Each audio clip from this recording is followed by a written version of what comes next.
सहकारी आहे पूर्ण नसेल तर याला बळत कसं आहे राजकारणाचं स्वरूप आणावं असं आमची इच्छा नाही. बिचाराची बायको मिळाला पाहिजे साहेब. प्रॉब्लेम आहे आम्हाला त्याचं राजकारण पाहिजे नाही. आम्हाला त्या कुटुंबाला न्याय मिळाला पाहिजे. त्या डॉक्टरला इथं ठेवायचं असेल तर ठेवा, आमचं तो मत नाही. त्याला म्हणावं भाड्यात 10 लाख रुपये त्याला भरपाई दे, तू इथं काम कर, आम्हाला काही अडचण नाही. स्वतःची प्रॅक्टिस करतात गरबेचे मारून टाकतात. आता कसं आहे माझ्याकडे प्रतिज्ञापत्र आहे, ते जर तशी सापडली तर त्यांना आपण कारवाई करायला साहेब. पेशंट समोर उलट्या करायला, पेशंट समोर उलट्या करायला, मारा लागले, तडफडा लागलाय, त्याचा नवरा मध्ये ऍडमिट करा. त्यावेळी ते डॉक्टर म्हणतात तुम्ही खाली जावा, केस पेपर काढा आणि केस पेपर काढून मग आम्ही पेशंट ऍडमिट करतो. ही कुठली पद्धत? तो पण पेशंटला खाली आणलं, केस पेपर काढलं, तो पण पेशंट जगावलं, त्याला जबाबदार कोण?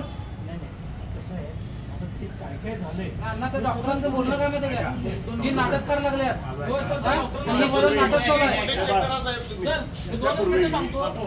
दोनच मिनिटं मी बोलतो. मला तुमचे कागदपत्र वगैरे काही नको. तुम्ही सीसीटीव्ही चे फुटेज बघा. आज 51 दिवस झाले. किती दिवस झाले सर? 30 तारखेपासून 51 दिवस मी कसा जगलोय मला माहिती आहे. कारण मी लेखी अहवालामध्ये मी दिलेला मी आत्मदहन करून घेणार पहिल्यांदा. तुमच्या सांगण्यानुसार मी केलेला आहे सर. मी तुम्हाला सहकार्य केलं, तुम्ही तसंच मला सहकार्य करा. आज 51 दिवस झाले. सीसीटीव्ही मध्ये तुम्ही फुटेज बघा, त्यामध्ये काय दोष आहे ते मला फक्त सांगा. आणि जे डॉक्टर होता ना त्यांचा, तो मला सांगत होते ही बहीण नाटकं करते आणि तुला भ्या घालते, त्या डॉक्टरने माझ्या समोर यावं आणि मला सांगावं 15 तासात त्यांना घालवलं. बाकी काय नको. नाहीतर ह्याच्या पुढे मग मी काय करेल काय सांगता येणार नाही. दुसरी गोष्ट, इथनं मला कोण उठवलं तर मिरज सिव्हिल हॉस्पिटलमधील मागच्या 2 महिन्यापूर्वी आमचे एक जवळचे सहकारी सोमनाथ जाधव त्यांची आई त्या ठिकाणी ॲडमिट होती आणि आईची सेवा करण्यासाठी सोमनाथ जाधव यांच्या मिसेस त्या ठिकाणी हॉस्पिटलमध्ये पाहत होत्या. त्या दरम्यान त्यांना या ठिकाणी डिसेंट्री आणि उलट्या सुरू झाल्या.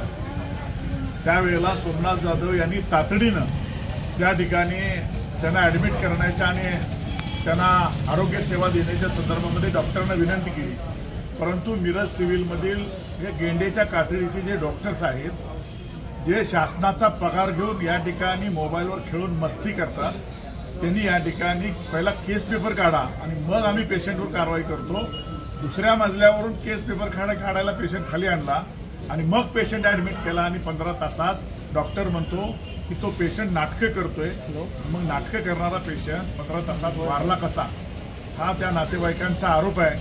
आणि म्हणून त्या पतीनं ज्यानं त्या ठिकाणी 2 लहान लहान बाळं त्या ठिकाणी कशा पद्धतीनं वाढवायची, पुढं कसं न्यायचं, आज ते पालन पोषण करणारी त्याची आई जर त्या ठिकाणी आज मृत्युमुखी पडली असेल तर याला जबाबदार कोण? मला खरं तर आश्चर्य वाटतं की या जिल्ह्याचे पालकमंत्री स्वतःला त्या ठिकाणी फार मोठं समजतात. या पालकमंत्र्यांच्या शहरामध्ये स्वतःच्या मतदारसंघामध्ये मिरज सिव्हिलमध्ये 60% स्टाफ नाही. आश्चर्य आहे. मला वाटतंय पालकमंत्र्यांनी चाळणीत पाणी घेऊन जीव दिला पाहिजे. असं करत हास्यास्पद आम्हाला विधान करावं लागते की त्यांच्या या मतदारसंघामध्ये मिरज सिव्हिलमध्ये 60% स्टाफ नाही. वारे पालकमंत्री आणि मोठ्या अनाबाकाने गप्पा मारता आम्ही हा विकास केला, आम्ही तो विकास केला. इथं लोक तुमच्या मतदारसंघातली मरायला लागली. कसला विकास आहे तुमचा? असला विकास नको आहे ह्या जनतेला. आणि म्हणून पालकमंत्र्याचा सुद्धा मी या ठिकाणी जाहीर निषेध करतो.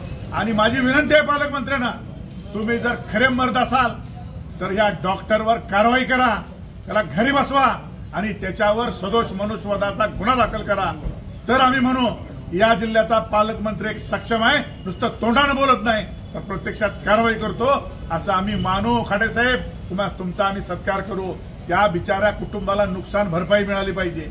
आज त्याची लहान लहान 2 बाळं आहेत, कोण बघणार त्याच्याकडं? डॉक्टर कशासाठी असतात? सिव्हिल हॉस्पिटल कशासाठी? रुग्णांची सेवा करण्यासाठी. शासन कशासाठी पगार देते? मस्ती करायसाठी आणि मोबाईलवर खेळायसाठी नाही. शासन पगार देते लोकांची सेवा करण्यासाठी. डॉक्टरांचं मन मेलंय, त्याला येणारा पेशंट सारखं आहे, परंतु त्या कुटुंबातल्या प्रत्येक व्यक्ती त्या कुटुंबाला प्रिय असतो. आणि अशा हलगर्जी करणाऱ्या डॉक्टर स्टाफ कोण असेल त्याच्यावर कारवाई झाली पाहिजे. बाहेर प्रॅक्टिस खाजगी करायचं आणि इथं शासनाला प्रतिज्ञापत्र देऊन गंडवायचं आणि इथं सुद्धा शासनाचा भत्ता आणि पगार घ्यायचा, ही प्रक्रिया शिवसेना खपवून घेणार नाही. आज संध्याकाळपर्यंत जर या ठिकाणी योग्य कारवाई लेखी स्वरूपामध्ये या कुटुंबाला जर त्या ठिकाणी सदर डीननी गुरव साहेबांनी, ते नवीन आहेत, आम्ही त्यांना दोष देत नाही, परंतु त्यांच्या हातामध्ये ही सगळी यंत्रणा आहे, त्याच्यावर जर सक्षमपणे कारवाई नाही केली तर उद्यापासून शिवसेना स्टाईलनं या सिव्हिल हॉस्पिटलला आम्हाला काही फरक पडत नाही. आमच्या अनेक केसेस आहेत.